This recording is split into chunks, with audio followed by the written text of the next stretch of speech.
Hi, everyone. Welcome to Ask the Horse Live. I'm your host, Michelle Anderson, Digital Managing Editor of The Horse. Tonight, our topic is colic, prevention, and early intervention, and it's brought to you by Night Watch, the first smart halter for horses. If you've been around horses for any length of time, you've probably spent a night on colic duty, monitoring a horse's vital signs and behaviors while getting very little sleep. It's no surprise, considering colic is the #1 killer of horses, and times like these are truly life and death. So how can we prevent them from happening in the first place, or how can we intervene early when it does? To help us understand the answers to these questions, we are joined tonight by Drs. Louise Southwood of the University of Pennsylvania's New Bolton Center and Dr. Anthony Blickslager, who's with North Carolina State University. So let's go ahead and start with you, Dr. Southwood. Can you tell us a little bit about your experience with horses that are colicking? Yeah, thanks, Michelle. I'm an emergency surgeon, emergency clinician at New Bolton Center. And as I think most of the audience probably knows, colic is probably the most common cause for emergencies in horses. And so we see a lot. And my interest is mostly, helping owners deal with colic, trying to find out ways that we can improve the lives of horses with colic, both from a clinical aspect and also from a clinical research aspect. Okay. And Dr. Blickslager, what is your experience with colicking horses? My experience started a long time ago in the UK. I remember really clearly this experience of my father's horse. This would have been in the 70s, had colic for a number of days. They were trying to manage, and surgery was not really freely available at that time. I remember they tried this surgery in a stable, and that horse didn't make it. And that really stuck with me, and that can be a common thing with people who get interested in colic, some sort of experience like that. When I came to the university here, it happens to be in an area that receives a lot of horses with colic, mostly because of its accessibility by highway. And I just got really interested in it from a clinical perspective, trying to understand how it happens, how we rescue horses with it. And then some very similar interest to Dr. Southwood. Okay. So I want to give a quick review of the Ask the Horse Live format. We're going to start tonight with questions that everyone submitted during registration. If you are listening live and have a question to ask and you're listening via your web browser, you can go ahead and send those questions into us via GoToWebinar. And we'll be responding to those as well. We're going to do our best to get to as many of your questions as possible. So let's go ahead and dive in, because we have a huge audience tonight and lots of questions to get through. Dr. Blickslager, I'm going to start with you. We have a question from Lauren in Kansas, and she wants to know, what symptoms or clinical signs should I look for to see if my horse is colicking? I think the first thing the things that get noticed are actually more commonly noticed by owners. So for instance, they'll say the horse came out of the field in a different order, or else didn't come up for its normal feeding, or perhaps it didn't finish its meal, or else horse owners will frequently say the horse just doesn't look right. So those are all behavioral signs of colic, the very earliest evidence of something going wrong with the horse. And then it gets into the more classic signs of colic. So that would include pawing, looking around at their flanks, sometimes when it gets a bit more severe, going down, lying down, and then all the way toward rolling when it gets even more severe after that. And then the owners will sometimes ask, but does the horse know really where? They actually don't. The pain is not very well localized. They just know, essentially, they've just got this sort of oncoming bellyache. And that's how they respond. Do we know, because so many of our horses are so stoic when they're experiencing pain, do we know how much pain a horse is in when they're colicking? Is there any way to quantify that? I guess most of the ways quantifying it are fairly simple. So I would just try to get people to, over the phone when I'm talking to owners, or if I'm watching or looking at it myself, try to figure out if it's mild, moderate, severe. So mild is pawing, looking at the flanks. Moderate is starting to go down, and then severe are the rolling ones. There are scoring systems. So there are behavioral scoring systems But to be honest, when we're talking to one another over the phone, we'll describe it very much like I've just talked to you about it, and then just try to put it into these categories. Really what we're after is the mild ones that can be dealt with in the field, more progressing towards the moderate, severe ones that need something more in terms of referral, potentially, and medical surgical therapy. Okay. Dr. Southwood, our next question is for you, and it's from Jeffrey in Austin, Texas. And Jeffrey wants to know, how important are taking vital signs when evaluating a horse that might be colicking? Yeah, and I mean, this can sort of be addressed on two levels. First of all, the owner, who's obviously there with the horse initially, and then the vet. As an owner, if you feel like you're comfortable getting a horse's heart rate, respiratory rate, and even their rectal temperature, that could be good. That's some more information that you can provide your veterinarian over the phone when you call him or her and tell them about your horse that's colicking. But you want to make sure that you're actually comfortable, obtaining those numbers, correctly.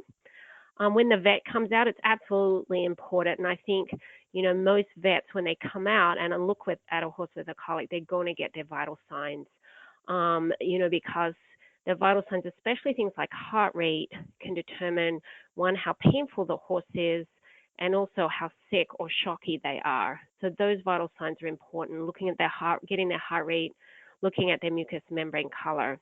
The other thing is so vital signs can be important if you're comfortable getting them accurately. Just to follow up on what Dr. Blickslager said, though, some of the other signs are probably more important. So being able to describe to your vet exactly what the horse is doing is going to be able to help that vet determine how painful the horse is. Being able to describe sort of the horse's attitude. Other things that are really useful is, does the horse have abrasions, on their head, their legs, anything like that, to indicate that they've been really painful? Are they sweating? Do they have nostril flare? If you look at their nostrils, they're sort of flared and they're breathing really hard. Do they have abdominal distension? That can be really important information that you can provide to your veterinarian. Jennifer, our web producer, has shared a tool for checking vital signs that's on the horse and the horse.com, so you can check that out. It's Clickable Horse, and you can see what those rates should be and how to take those. Our next question is for Dr. Blickslager, and it's from Nick in Canada. And Nick wants to know if there are certain breeds of horses that are more prone to colic. This has actually been looked at a fair bit, and overall, not really. But here's the one thing that has come up over the years in the literature is the Arabian breed, but we're not sure if that's because Arabian horses truly get colic more commonly, or alternatively, just because owners of those horses, that breed in particular, are more likely to report colic. It's very difficult to sort out bias like that. I think a couple other examples I can think of. So miniature horses sometimes have a bit more problem that frequently relates to dental problems. And then because of that, they can't chew as well and might get impactions because of that. There's a few, not so much breed things, but Tennessee Walkers, actually it is breed. So Tennessee Walkers standardbreds have reportedly larger inguinal rings. So back where the testicle comes through in the stallion, they're a little bit more likely to have inguinal hernia. That's where the intestine gets stuck right down there where the scrotum is. So a few things like that. Do you think of any other breed things, Louise? It seems to be kind of like you started to describe, that certain breeds get certain types of colic. With for example, I'm going to describe it, the epiploic foramen entrapment, taller breeds, nephrosplenic entrapments. I'm saying the specific names, larger breeds like thoroughbreds, like you mentioned, the miniature horses and ponies with impactions, that sort of thing. So also, the other one that, go ahead. Yep, go ahead. Oh, sorry, Dr. Blickslager. I was just thinking, the other one that pops to mind is probably not really breed per se, but thoroughbred broodmares have a high incidence of twisted large colon, particularly after foaling. So that would be another example. Well, Dr. Blickslager, we have a follow-up question from Crystal in our live audience, and she has 2 miniature horses, and she wants to know if colic is the same in minis as it is in full-size horses, and is there anything different that she should look for in her minis? I would have to say that I really treat it and look for it and evaluate it very similarly. I have to be honest as a veterinarian and say that I do think of them a bit more like ponies. So I get a bit more concerned about some other things that can be associated with colic. So, for example, they can have some metabolic problems, high blood glucose levels, and lipid metabolism problems that can go along with it. The question may relate to, are they more stoic? I think if you think a little bit more like you might think of a pony, some of them can be more stoic. That sort of goes along in general with knowing, no matter what breed or what kind, knowing your horse, whether it's miniature or otherwise, and knowing their normal behavior, and then really trying to read them and understand that individual horse. Hope that helps. Yeah. We have another question from our live audience, Dr. Southwood. I'll give this one to you. It's from Lisa, and she says that her vet is an hour away. What are some things that she can do to help her horse if he does colic, and what can she do to assist her vet when he arrives?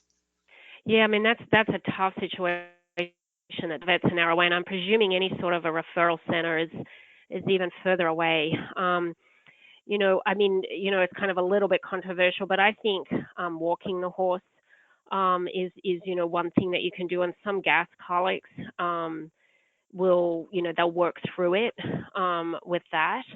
You can talking to your veterinarian and having that sort of conversation with them and seeing what they would recommend. One thing that you might talk to them about is having on board some of the Banamine paste that you can do to try to give the horse to try and alleviate some of that pain while you're waiting for the vet. Getting information to the vet about, heart rate that we already talked about, heart rate, respiratory rate, that sort of thing can sort of, help your vet as well. But that's a kind of tough situation. And also being able to talk to your vet, about, what signs the horse is showing to give them some sort of indication of how bad this is good because, rather than waiting for your vet to come an hour out, evaluate the horse, sometimes it might be a good idea to sort of get on the road and get the horse to a referral center or a surgical facility if your vet deems that it's bad enough. So sometimes, as owners, we take a wait and see approach. So if you're out in a rural area and away from your vet, is it more important to contact them immediately and let them know, or are you going to drive them nuts by calling them every time your horse seems a little not okay? I think having a conversation with them, I mean, it sort of depends. You're going to, I think, like Anthony just said, you're going to get to know your horse a little bit. And yeah, there are some horses that, every Tuesday, they go off their feet and they have mild signs of colic. Well, and I think work with your vet, have a discussion with them, maybe giving that horse a little bit of Banamine paste might be a good idea. But if it's anything that's more serious, having that conversation with your vet ahead of time and sort of, as a team coming to a decision, yeah, I should wait for my vet, or no, you know what, this sounds a little more serious. I need to get on the road, to get it to the horse to a hospital is valuable. So I'm going to recommend that you have a conversation with your veterinarian to call your vet. Dr. Blickslager, we have a question from Chuck in our live audience. So Dr. Southwood mentioned walking the horse. Chuck wants to know, is it best to keep a horse up and moving when it's colicking? Chuck says that 2 veterinarians recently mentioned that this might be old school and that current studies show that you might be doing more harm than good by keeping the horse walking. Do you have any insight on that? I have a couple of thoughts on that. So I think one thing to think about is that one reason to walk a horse is it takes their mind off it a little bit. And one thing that you're trying to do is prevent them from hurting themselves. So certainly you don't, if that horse is violently painful, you really need then to take your own health into consideration more so in that situation. So it's not the scenario where if a horse is actively rolling that you really want to be getting in amongst all those legs. But generally when it starts, I think it really helps to walk. There's actually also a little bit of thinking on the science behind that. So they're thinking that if you think about the way horses evolved, they're sort of nomadic animals. They walk most of the day they're supposed to in the natural situation for about 18 hours a day. And there's some thought that actually may be linked into the motility of the gut. So those would be the most important things. On the other hand, if the horse is getting overly walked and the horse is getting exhausted and the owner is also getting exhausted, that's when it just becomes too much. So I always try to remember to give owners a time frame, like let's just walk the horse for 15, 20 minutes and then make a decision based on what's happening after that. This is presuming I'm already on the way or something like that. I have to tell you this one very brief story of where the reason that the time frame thing is important is because I got a call in the middle of the night once, and this owner said that she'd been walking her horse, and I said, okay, that's good, for colic, that's good. And she said, yeah, but I didn't really know for how long. And I said, oh, okay, so how long have you been doing it? And she said, wow, it's got to be about 2.5 hours. And so, I just have to remember always that you got to always kind of set these parameters, make a plan, time frame, what you're going to do. When you're not going to walk them is when you're going to get hurt. You need to just get out of the way. And yeah, those kind of things. We have a question from our live audience. It's from Barbara, and she said that she moved to coastal North Carolina recently, and was concerned about sand colic risk, but she boards at a large barn, and they say they've never seen any sand colic cases there. How common is sand colic, and is it worth using psyllium supplements to help minimize sand colic risk? And we'll go ahead and give that to you, Dr. Southwood. Okay, it's regional. I'm going to let Dr. Blickslager answer how common it is in North Carolina, because that's where he is. But yeah. I can just answer for our area. It is. I'm not necessarily in Pennsylvania per se, but Maryland, New Jersey, all the beach areas. I think one of the other questions was how useful is psyllium. That's a pretty contentious issue, sort of among surgeons. Like, does it work? Does it do anything? I think the big thing with it is it doesn't hurt them.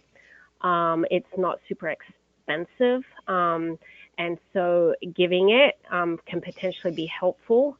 And the other thing is there has been some studies looking at psyllium and how it can clear the sand from the gastrointestinal tract. And what some of those studies found, and they were from Northern Europe, they found that tubing the horse rather than just feeding it. So if you think your horse has problems with sand, so this isn't necessarily prevention, but it's treating horses with signs of sand colic, actually tubing them with the psyllium and adding either magnesium sulfate or mineral oil actually improved the clearance of sand compared to just feeding them. But like I said, there's other studies that have shown it doesn't really do anything. But the main thing is I don't think the psyllium hurts the horse, and it may have a benefit.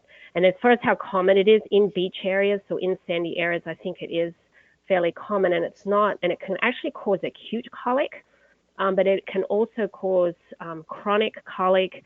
It can cause diarrhea, poor performance, that sort of thing if the horse has that chronic ingestion of sand. I'm going to let you, Anthony, talk about North Carolina. Yeah, it's, I can't give you a percentage, but it's a fair number of the cases that we see are from the coastal region, and quite a few of them are sand colics. The ones that we get most typically are the ones where they've more than likely been ingesting sand over a prolonged period of time, and then it finally gets to the point where it tends to collect in this one particular part of the large colon and block that area, and then they get more painful. So if we know a horse is coming from the coastal region, really regardless of how the colic looks, how the horse looks, we'll take a couple of fecal balls, put them in a palpation sleeve, and then add some water, and then just hang it up. And what will happen is you'll see the sand actually sift out of the fecal balls down into the fingers of the glove, if that makes sense. It doesn't actually tell you whether the sand is causing a problem in that horse, but at least you know that there is some sand there, and you can be thinking about that. And as far as the farms or boarding facilities that tend to have more of a problem with it are going to be the ones where they are fed off the ground and they're more densely housed, so the grass gets kind of low, because generally horses are pretty good at sorting out what they eat, but when the grass gets really low, or perhaps even in like a dry lot, then they can start nibbling on what's left there and get inside, ingesting sand. I agree, by the way, on the comments of the psyllium. I mean, I don't think it hurts either, and I don't know that we know the final answer. I think potentially feeding it every day it could be quite helpful. Yeah, so we did receive quite a few questions about psyllium, and we have some coming in now from the live audience. Do you have any recommendations on frequency? Is it daily? Because some of the questions people were asking, should I do this every month? Should I do it every week, every 6 months, only during the summer? Dr. Blickslager, do you have recommendations? Is it daily that you'd recommend it? I do recommend that. I have a couple of go-to supplements in mind that have psyllium included with them. So you have a lot of different options. You can just buy straight psyllium. We generally recommend not the more expensive stuff that people take, because that's got some sugar in it, but just the straight sort of industry grade psyllium. And you could just top dress the feed with it, because quite honestly, nobody really knows the amount. And then if you look around on the web, you'll see there's actually quite a few different formulations of psyllium that you can take a look at. Like, for example, there's one that also has another thing that we get a lot of questions on, some pre or probiotics in it. Nobody knows exactly which one to pick over the other. So there's some sort of art of sales all wrapped up in that, but there's lots of choices. I would tend to go with a product where there's some veterinary backup or support to that product that you can ask them. And oh, sorry, go ahead. No, sorry, I interrupted. Oh no, we usually still stick with just the psyllium rather than with any probiotics. And I don't know if there's any science behind this, but we still recommend the cup a day for a week out of each month. I'm not sure, Anthony, if you know of any science behind that, but that's what we've kind of always, sort of stuck to. I think it's this idea of that there's potentially some sand there, and you're just trying to clear it for that period of time. And I think a recommendation like that would make perfect sense. I think what becomes difficult is then, especially for a boarding facility, they just have to remember which horse is getting which supplement. So I don't think there'd be any harm in doing it more, but that's kind of like a little bit more like a periodic clearance protocol. Dr. Southwood, you earlier in one of your responses mentioned taking a horse to a referral center for when they're colicking. We have a follow-up question from our live audience. Jessie wants to know, what precautions should she take if she's traveling with a colicking horse to a referral center? Actually, that's an excellent question. So if you do have a horse, that's very painful, kind of anticipate that the horse is probably going to go down on the trailer. So any dividers, anything like that, take them out, and preferably don't tie the horse's head, so that they can actually, if they want to go down in the trailer, let them go down.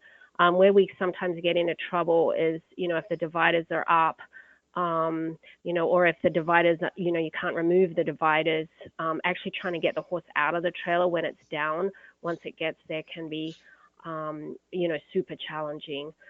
Other than that, I mean, ideally you do want to get a veterinarian to, see the horse ahead of time. But once again, if the referral center is an hour and a half away and the vet's an hour away, and the horse is very painful, and seems critical. You sort of have to do what you have to do. But I think that's the biggest thing is getting the divider out and kind of anticipating what's going to happen, on the other end as far as getting the horse off the trailer, and let the referral center know as well.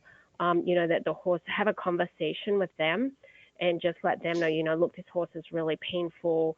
Maybe you've given it some Banamine, and so they can kind of be prepared when the horse arrives. Can there be a point where the horse is too violent to put in the trailer? Yeah, it can be. And that's where, that's sort of a really tough situation, because ideally sedating the horse heavily to get them, on the trailer, that's kind of the situation. And honestly, occasionally we still have horses arrive, especially if they've got like a strangulation, so the blood supply is cut off to their intestine. They arrive on the trailer sort of on their back, hopefully not stuck on the trailer. But sedation is usually what we need. And you, as an owner, you might not have that available to you. But I think if you can get them on the trailer, most of the time, a lot of really painful horses, they will go down on the trailer. And the key thing is one, like Anthony already said, stay safe. You've got to make sure you stay safe. And I sort of cringe when owners say they're riding in the back of the trailer with the horse. Yeah. That's besides being illegal, that's definitely not safe. But sometimes you just got to make the best of a bad situation, and sometimes you get the painful horse on the trailer and get it to wherever it can. But the dividers tend to be the biggest problem, I would say. Okay. So you should probably know how to get those dividers out of your trailer ahead of time. Absolutely. And we recently had a horse got its leg under the divider, and usually what happens, even if the dividers are removable, if the horse gets wedged in there, you can't safely get them out. And so actually being able to get, have everything out, the horse is down, most of the time you can sort of safely get access to the horse. Ideally, and this doesn't always happen, you might do the best you can, and by the time you get there, it's not if you can have the horse's head somewhere near some sort of a door so that people can get access, to its vein, when they get there to sedate it, that sort of thing. But that doesn't always happen because the horse is going to turn around and, when it goes down. But they're really tough situations. And, if you have the opportunity, getting anticipating getting the horse to a referral center before it gets that bad is ideal. But that definitely does not always happen. Yeah. We have a question, Dr. Blickslager. I'll give this to you. It's from our live audience. Lisa wants to know if colic risk increases as horses age, and if so, what are the reasons for this? Some of them more, generally not per se with age, but there's a few things that come along with age. So one of the most important considerations would be their teeth.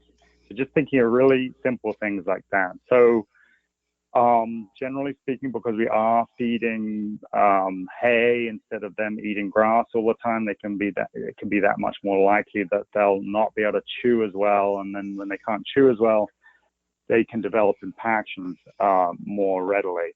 There's a few age-related diseases you can't actually do. Well, there's one in particular you can't really do that much about as far as you know. So horses can develop these lipomas, just these little fatty lumps inside their belly, and they have a stalk with them. And so once they get to about the age of 15 and over, they're in this category where they're a little bit more likely to get what's called a strangulating lipoma. But that's what would generally be referred to as an intestinal accident, meaning not something you could have really foreseen or done anything about. The only thing I think about related to that is definitely look at their condition, certainly make sure they're in good condition. So you want to be able to feel the ribs but not see them, but you don't want them overweight. It's the only thing I can think of that could reduce that particular problem. Those are the main things that come to mind as far as age. The one other thing that I get a question on sometimes is, so once they get into their mid to late 20s, they're in the geriatric range, people will ask, can they survive surgery, for example. I mean, can they go through all of that? And actually they can, seemingly all the way up until they get, depending on the horse, but until they get into their very late 20s or early 30s. And then some horses finally get to the point where it's really quite hard on them and they don't recover as well. And we have a related question, Dr. Southwood. We have Helen in Ontario, Canada, had a 29-year-old mare who just had her first episode of colic. Is she now at risk to colic more? So once our horses colic once, are they more likely to do it again? Yeah, I think, gosh, if the horse is 29 and made it that old without colicking, I think that's awesome. I think that's really good, and gosh, kudos to the owner for managing that horse. So it kind of depends on the cause. So just in general, a lot of people have looked at this. So there's been studies, looking large numbers of horses, and generally speaking, yes, horses that colic are more likely to colic again. But you've got to sort of look a little bit more closely at the individual. So for example, a geriatric horse or a 29-year-old horse that maybe had an impaction or something, that, like, Dr. Blickslager just said, look at the teeth, look at the time of year. If it was the middle of winter and maybe it was kind of not a great batch of hay, maybe that horse, can't continue to eat hay and needs his teeth done or needs some other sort of diet. That hopefully it's a one-off thing with that horse, especially if it's 29 and it's just got an impaction in the middle of winter. That being said, there's definitely, horses, probably about, 15% of horses with displacements, and twisted colons can have recurrence of those problems. And horses that have undergone colic surgery have been shown, to have more problems with colic as well, sort of long term. Although once again, it's still, as far as colic being a problem, it's still a fairly low incidence, just sort of in the kind of 15% range. Dr. Blickslager, we have a question from Denise in our live audience, and she wants to know if horses that are fed grain or feed concentrates are more likely to colic than horses that are fed hay only. I'd have to say overall, yes. I mean, again, there's only so much you can do sometimes managing a horse in terms of how you feed them, but just simplistically, they're really designed for grass, obviously, and then the next best thing, hay, and so just we call that forage overall. So they're that's how they evolved. But now that we've got these breeds that are, especially some of the finer breeds, thoroughbreds, for example, or in particular, you can't keep the weight on them or keep them in good condition without now adding concentrate. So I think the most sensible thing then is you build the diet up so that you essentially max out the amount of forage and make sure it's really good quality forage. And then for additional conditioning of the horse, that's where you add in the concentrate. Most concentrates now, so we talk about grain, originally it would have been oats or corn, barley, but these days they're pretty clever. They're usually like pelleted rations are far more common, and frequently they'll have a little bit of roughage in there with them. So we're trying all the time to provide increased energy to the horse so they can keep in condition without going too far with the grain. What happens, by the way, what's really going on there is, so if you can imagine, I mean, the horse is designed to get whatever they eat down to their large colon pretty quickly, and because that's where it would ordinarily get digested all the way down into the colon. So if you feed a high grain diet, it's a little bit like feeding a soluble sugar, and it can get down into the colon and then gets more rapidly metabolized by different kinds of bacteria that can produce gas. And so once a horse gets used to it, that's much better. But that's generally speaking why that becomes problematic. It's just not something they're as well built for. Dr. Southwood, we have a question from Linda in our live audience, and she wants to know if a horse that's colicking should be allowed to roll, even if it's rolling violently, and does it matter what type of colic the horse is having, and whether or not you allow the horse to roll? I don't think, and I haven't got any sort of data on this. I don't think necessarily making them roll makes the colic worse.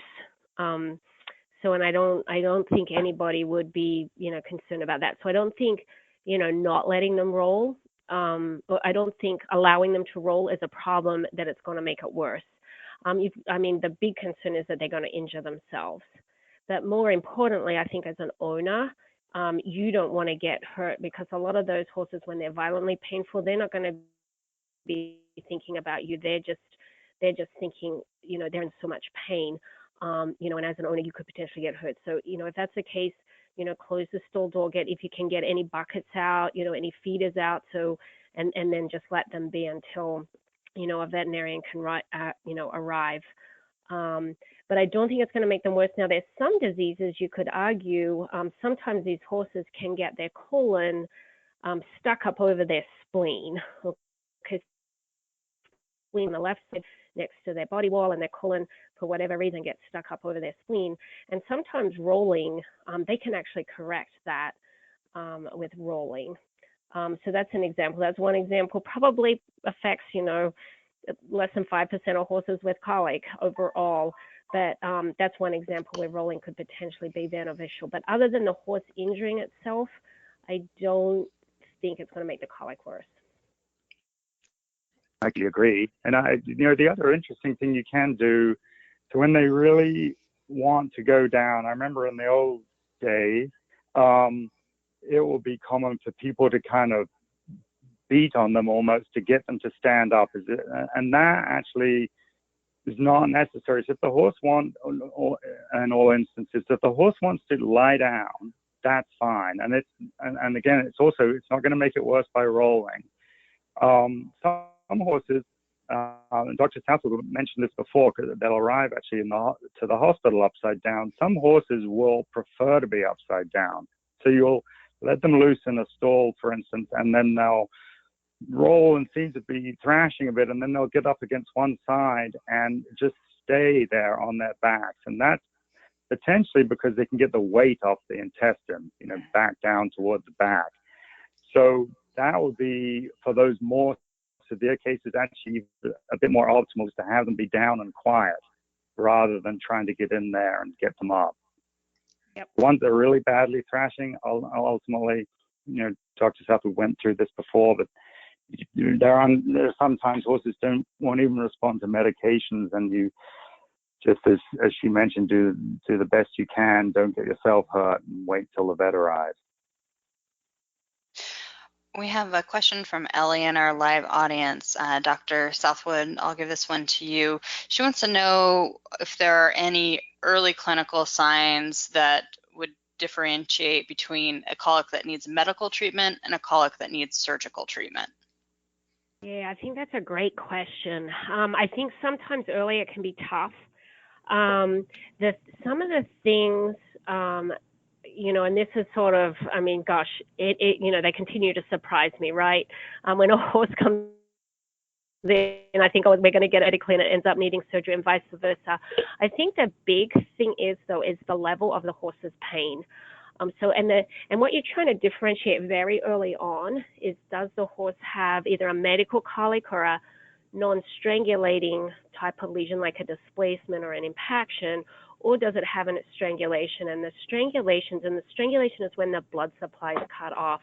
That's a really serious colic. And the sooner you get them treated surgically, the better the outcome. And so trying to differentiate those two, the things that I look for is the degree of pain, how painful the horse is. A lot of times, for example, a horse with an impaction, they might be off their feed, they might be laying down a little bit, looking at their flank. Usually a horse with a strangulation, at least at some point, has been very painful. They've been thrashing around, they have abrasions on their head, they're sweaty. If you can get a heart rate, their heart rate's often increased.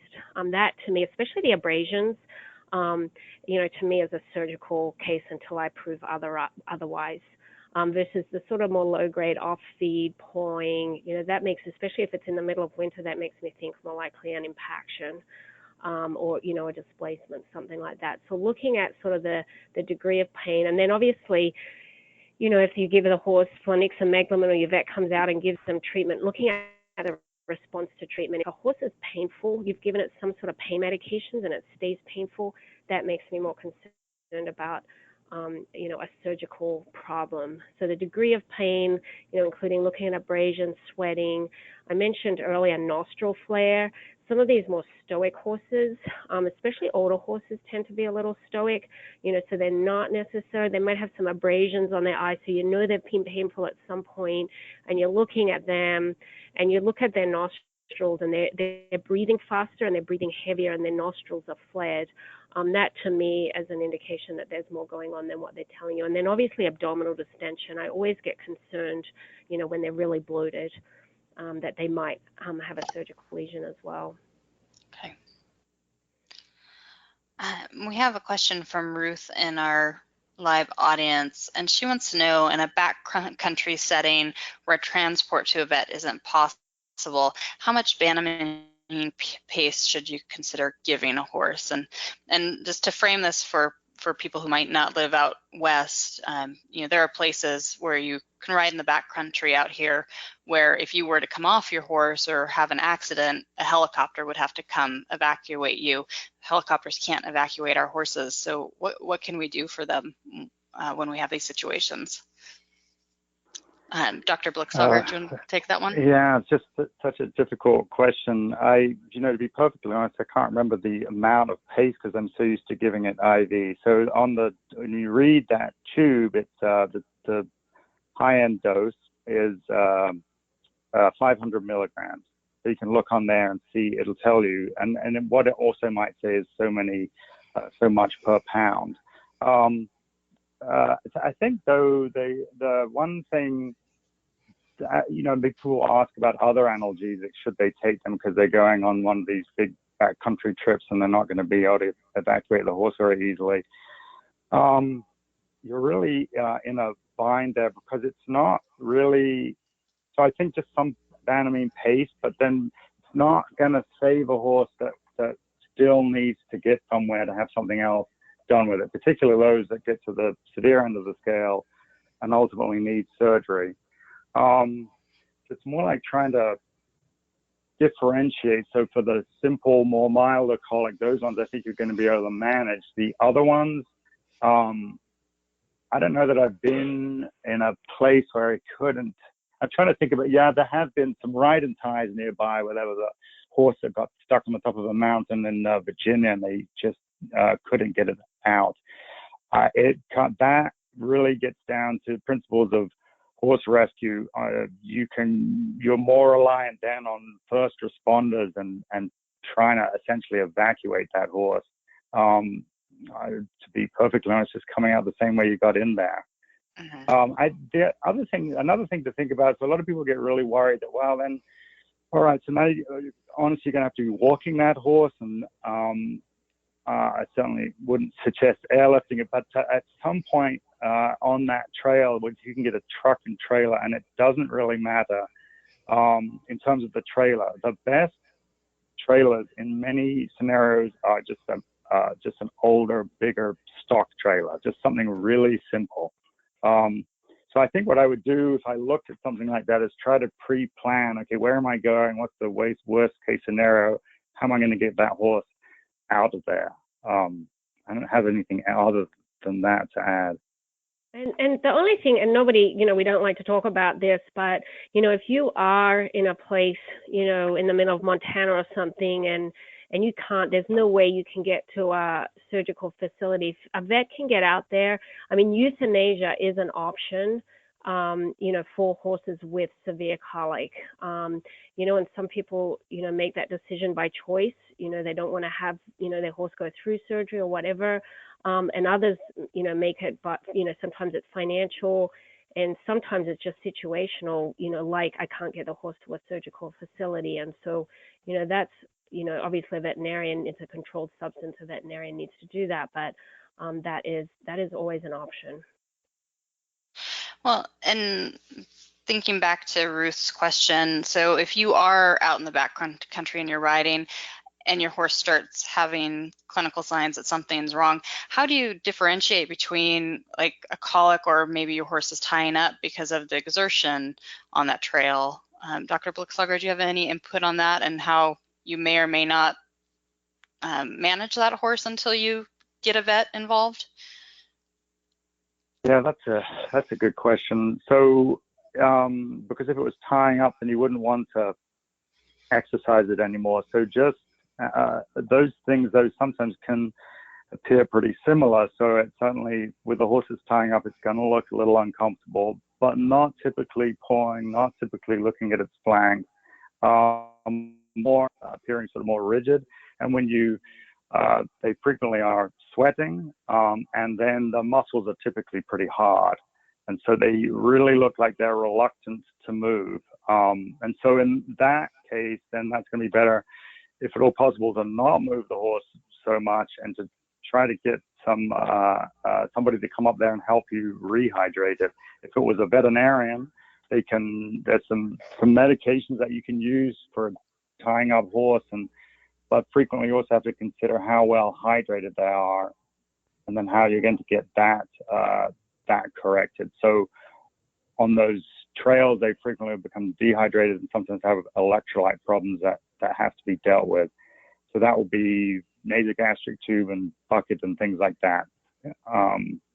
But just by trying to gauge whether it really looks like colic versus a horse that's more reluctant to move with these really kind of harder muscles. Dr. Southwood, we have a question from Mike in our live audience, and Mike wants to know if a horse is a long way out, would giving mineral oil to your horse help? And if yes, do you mix it with water and how much? I would, so, the whole mineral oil with colic is, once again, it's one of those things, does it do anything or not? It kind of depends on who you talk to. I think, we mostly give mineral oil as a marker of, intestinal transit. When we see the mineral oil coming out in the manure, we know that it's gone through. Does it help colic? I don't really know. One thing I will say, it really should be given by a veterinarian via a stomach tube. You don't want to syringe your horse with oil or, anything like, actually you probably should try and avoid syringing your horse, to get it to drink, with too much, because what can happen if it's not given properly and they aspirate it into their airway, that can cause a really severe, like almost universally fatal pneumonia. So you do have to be careful with it. As far as putting it in the water or anything, I don't think that they'd drink it. But as far as sort of what to do if you're an owner, and your horse is colicking, should you just give them oil? I would probably hold off until your veterinarian comes. Dr. Blickslager, we have a question from Diane in our live audience, and she wants to know if feeding alfalfa or alfalfa cubes increase colic risk. Not necessarily, but I think whenever you're thinking about a particular feed, or in this case, a particular type of hay, horses they need to get used to it. So it will be more a case of not making a rapid switch.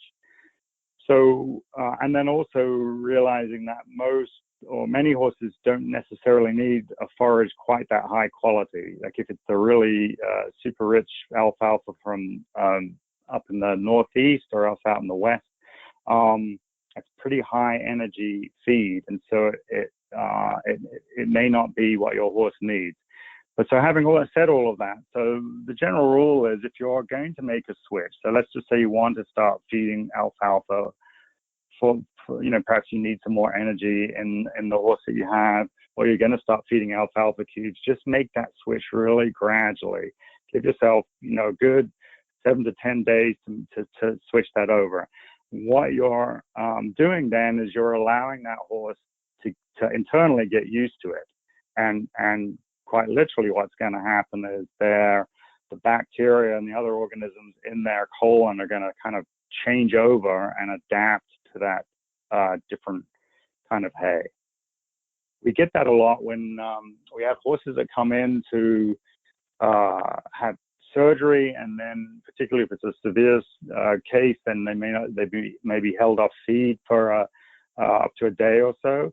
And then often, just as a nice way to get them jump started again, we will actually preferentially feed them alfalfa, but we just start with a handful or two a day and then gradually build it up.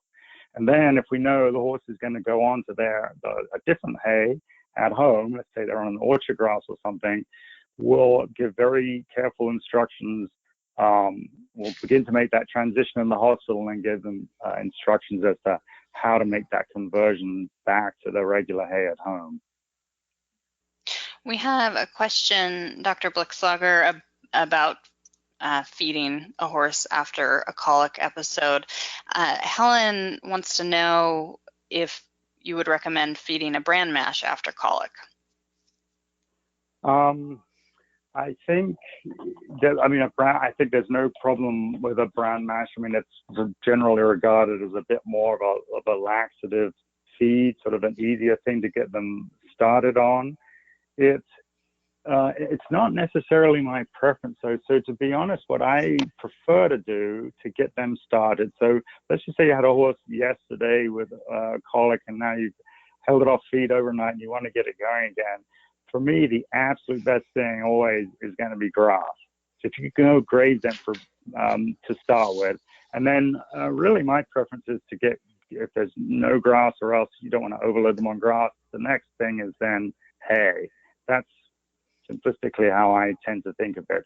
I don't know that there's anything, I guess I would say, particularly magical about a bran mash.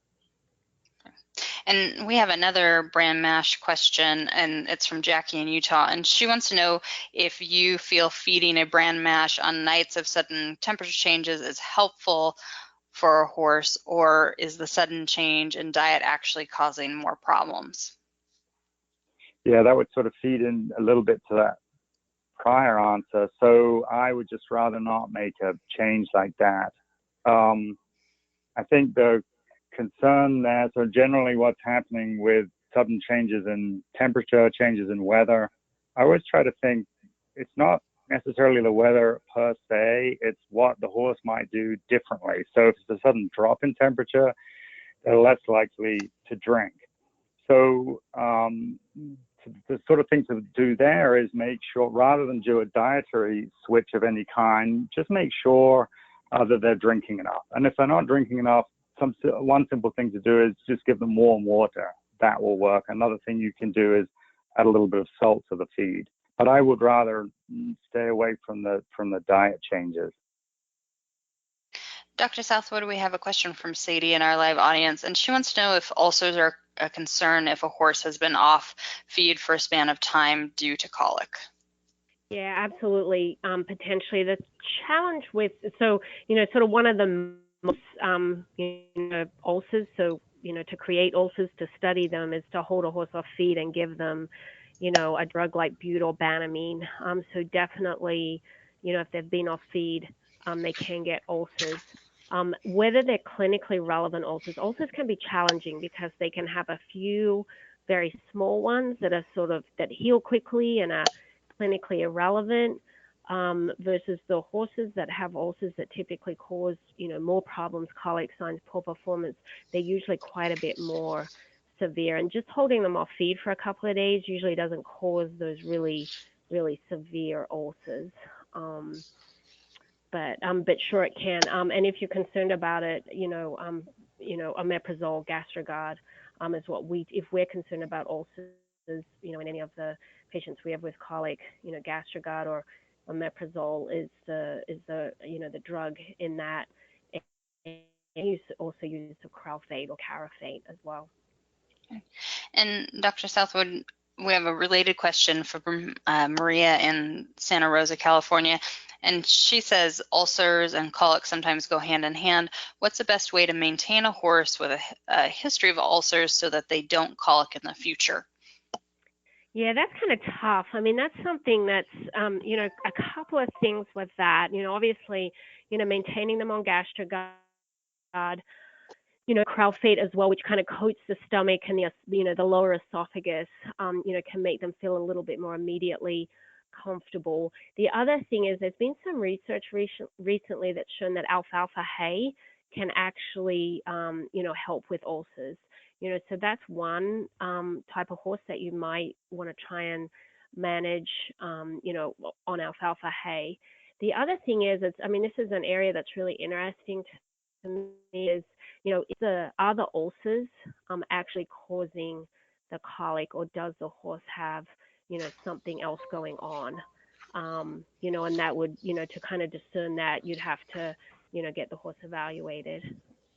But I've definitely had some horses that have had problems with their colon, especially horses with recurrent colic that, also have ulcers as well. Dr. Blickslager, we had a couple questions about brood mares and foaling and colic. We only have a few minutes left, so I'm going to condense two questions into one for you. Lauren in California wants to know how to prevent a broodmare from colicking after she foals, and what to look for after she foals to see if she might be colicking. What are the signs we're looking for? How can we keep on top of that? And then we have another question about from John in North Carolina, who wants to know if a previous colic surgery in a broodmare is a contraindication for future pregnancies. I think just briefly, what's happening at that point, either they're just getting ready to foal, or more typically they have just foaled. So there's all of a sudden all this room where the foal used to be, and so now the colon is a little bit more likely to get out of place. And then the other thing is frequently been brought up to, they're in a stable, they fold out, and then now they're fed differently because they're lactating. The sort of colic that we worry about most of all in broodmares around the time of foaling is called large colon volvulus or large colon torsion. So the thing to look for is, a broodmare is supposed to foal out rapidly and look really pretty normal and upright afterwards. They don't typically lie down. They don't typically show any signs of colic because of foaling. So you go back to the basics again. You're looking for any signs of colic, and then as far as large colon volvulus, anything particularly that's building up really quickly. It's when Dr. Southwood said before, watch out for that level of pain, especially in a broodmare. In Kentucky, they've had probably the most experience of this. They really move fast with those horses because you don't have a lot of time to intervene. As far as then, if you've had a broodmare that's had colic before, I think it wouldn't be a contraindication to breed it. Sometimes they're hard to get bred back that first year if they've had surgery, but their success rate returns pretty much to normal by the subsequent year. It's not contraindicated. I think mostly I would just try to learn from it, try to change anything that had gone wrong that first time, maybe related to feeding or stabling. And then one other thing I'll mention, I know we just have a minute left, is that in broodmares, and that's their sole job in life, because of this large colon twisting problem, they will often think about tacking the colon to the body wall so it can't twist. And I'm going to try to sneak one more question in before our hour is over. Dr. Southwood, Shannon sent in a question via email, and she wants to know what are some old wives' tales regarding colic treatment, and can they do more harm than good for our horses? Yeah, that's a great question. Some of the ones that come to mind for me that I've heard of, and this is mostly stories from vets out in the field, but, putting a garlic or a garlic clove or onion in their rectum. I've heard vets go out and, they go to rectal the horse and there's garlic or, onion in their rectum. Worcestershire sauce via a nasogastric tube, various alcoholic beverages. I don't think, I don't think any of them necessarily hurt per se. Keeping in mind that 70+% of horses with colic get better anyway, and so some of these old wives' tales that these, remedies work, the horse probably would have got better anyway. The key thing is, when using various other things, we don't want to delay appropriate treatment. We really, I don't think any of them necessarily work, but we don't want to delay treatment, especially of a horse with a strangulation. And so sometimes messing around with some of these other, old wives' tales, you can potentially delay getting your vet out, delay getting the horse the treatment that it needs. Well, thank you. Unfortunately, that's all the time that we have for tonight. I want to thank our audience for joining us and for sending in all the questions during registration and during our live event. I also want to thank our sponsor, Night Watch, which is the first smart halter for horses to monitor vital signs. I also want to thank Dr. Southwood and Dr. Blickslager for all of your great responses to the questions. Thank you, Michelle, and thank you for everybody who participated. Yeah, and thanks from me too. Really enjoyed the questions. I hope you can join us next month for Ask the Horse Live. Until then, from all of us here, have a great night.